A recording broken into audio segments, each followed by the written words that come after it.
मित्रों, सबसे पहले परम पूज्य गुरुदेव को, परम वंदनीय माता जी को याद करते हुए माँ गायत्री के मंत्र के साथ अपनी बात को आरंभ करूँगा। आज जब से कार्यक्रम प्रारंभ हुआ है तब से हम लोग माँ गायत्री के मंत्र को कई बार दोहरा चुके हैं। तो मंत्र का अर्थ क्या है, उसके पीछे का भाव क्या है, उसके पीछे का दर्शन क्या है, उसके पीछे का तत्व, उसके पीछे की मीमांसा क्या है, इस बात को आप लोगों ने गंभीरता के साथ सुना। सद्बुद्धि के लिए, सद्ज्ञान के लिए, सन्मार्ग के लिए, सही राह पर चलने के लिए हम लोग माँ गायत्री को याद करते हैं। आज के समय की समस्या बुद्धि नहीं है। बुद्धि आदमी के पास पर्याप्त, गूगल आ गया है, विकिपीडिया आ गया है, पहले की तुलना में ज़्यादा इन्फॉर्मेशन हमारे पास आ गई। आज आदमी बुद्धि की दृष्टि से दरिद्र नहीं है, सद्बुद्धि की दृष्टि से दरिद्र है। आदमी के पास जो गरीबी आ गई है वो सद्ज्ञान की आ गई। आदमी के पास जो रिक्तता आ गई है वो भावों की आ गई है। अंदर से आदमी बिल्कुल खाली होता जा रहा है, चरित्र की दृष्टि से, व्यक्तित्व की दृष्टि से। बाहर से अमीरी है पर भावनाओं की दरिद्रता को कौन दूर करेगा? भावनाओं की दरिद्रता को तो माँ गायत्री ही दूर करेंगे। आप 2009 की क्राइसिस को उठा करके देखो, 2011 की क्राइसिस को उठा करके देखो, 13 की उठा करके देखो। जब लेहमन ब्रदर्स गए थे, जब प्राइस वाटर हाउस कूपर्स का एकदम से नीचे आया था, डैरल लेहमन नीचे गए थे, उस समय में जो लोग उस इकोनॉमिक षड्यंत्र को लेकर के आए थे वो गांव के किसान नहीं थे दोस्तों। वो लोग हार्वर्ड से, ऑक्सफोर्ड से, कैम्ब्रिज से निकले हुए बड़े बड़े पीएचडी होल्डर लोग थे। बुद्धि की कमी नहीं थी उनके पास, सद्बुद्धि की कमी थी।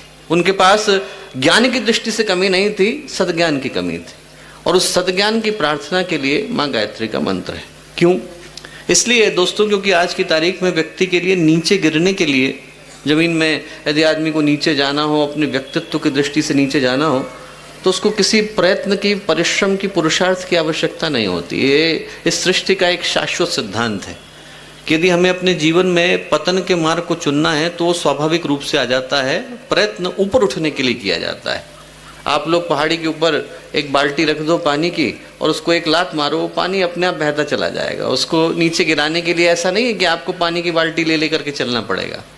पर उस पानी को यदि ऊपर ले जाना हो तो गढ़वाल में आप जाओ, उन गाँव में जाकर के देखो जो बिल्कुल गंगा जी की उद्दाम धारा से 100 मीटर ऊपर बसे हुए हैं। वहां पर पानी लाने के लिए सरकार को वर्षों लग गए। क्यों? पाइप बिछाना पड़ता है, मोटर लगानी पड़ती है, पंप लगाना पड़ता है। पानी को ऊपर उठाने के लिए परिश्रम करना पड़ता है, नीचे गिराने के लिए नहीं करना पड़ता। कोई आदमी सड़क पर जा रहा हो और कोई आकर के उसे चाकू मार दे तो उसको किसी विश्वविद्यालय में जाकर के डिग्री लेने की आवश्यकता नहीं है कि देखिए हमने साहब चाकू मारने में डिप्लोमा कर रखा है, अब हम चाकू मारेंगे। ऐसा कोई नहीं करता। पर उस घाव को भरने के लिए आपको क्वालिफाइड डॉक्टर होना जरूरी है। अच्छा करने के लिए दोस्तों प्रयत्न की, पुरुषार्थ की आवश्यकता होती है, बुरा करने के लिए नहीं। जीवन में नीचे जाने के लिए आपको किसी परिश्रम की आवश्यकता नहीं है, प्रयत्न ऊपर उठने के लिए किया जाता है। और गुरुदेव ने याद दिलाया कि जब हम लोग ऊपर उठने के लिए प्रयत्न करते हैं तो हमें सद्बुद्धि की, सद्ज्ञान की देवी को याद करने की आवश्यकता पड़ती है, क्योंकि हम लोग अंधकार में हैं, पता नहीं कि किधर जाने की आवश्यकता है। आदमी नीचे बैठा हो तो उसे दिखेगा नहीं कि ऊपर क्या घट रहा है। ऊपर देखने के लिए कि ऊपर क्या घट रहा है हमें भी ऊपर बैठना पड़ता है। जो विजुअलाइजेशन आप लोगों का है वो उनका नहीं होगा, उनको मंच स्पष्ट दिखाई पड़ता है। वैसे ही जो बिल्कुल सृष्टि के ऊपर बैठी हुई हैं, इस सृष्टि की नियंता है, नियामक हैं, यहाँ का नियंत्रण करते हैं, उनसे हम प्रार्थना करते हैं कि हे माँ हमें सही पथ पर लेकर के चलें। भटक गए हैं हम लोग, याद नहीं है कि किस पथ पर जाने की आवश्यकता है।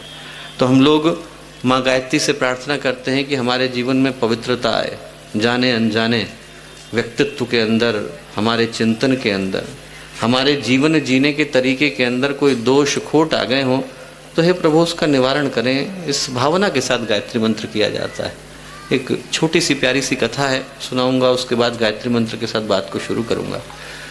हजरत निजामुद्दीन औलिया का नाम सुना होगा आपने। दिल्ली जाते हैं तो निजामुद्दीन स्टेशन भी आता है। उनके एक शिष्य थे, हाजी उस्मान के नाम से विख्यात थे, सब्जी बेचने का काम करते थे। ईमानदार व्यक्ति थे, भगवान के ऊपर आस्था रखते थे। उनकी एक आदत थी कि उनके पास यदि कोई कुछ भी लेकर के आता, खोटे सिक्के लोग लेकर के आते, तो उसके बदले में चीज़ों को देने से इनकार नहीं करते थे और भगवान के ऊपर भरोसा रखते थे कि इस व्यक्ति का भी कल्याण हो। और उनके दोस्त जो है उनकी इस आदत को देखा करते थे। तो एक दिन उन्होंने देखा कि एक व्यक्ति आया, पैसे तो बहुत थे उसके पास, उसने से चुन चुन करके उसने खोटे सिक्के निकाले और उनको दे दिया, बोले सब्जी दे दीजिए।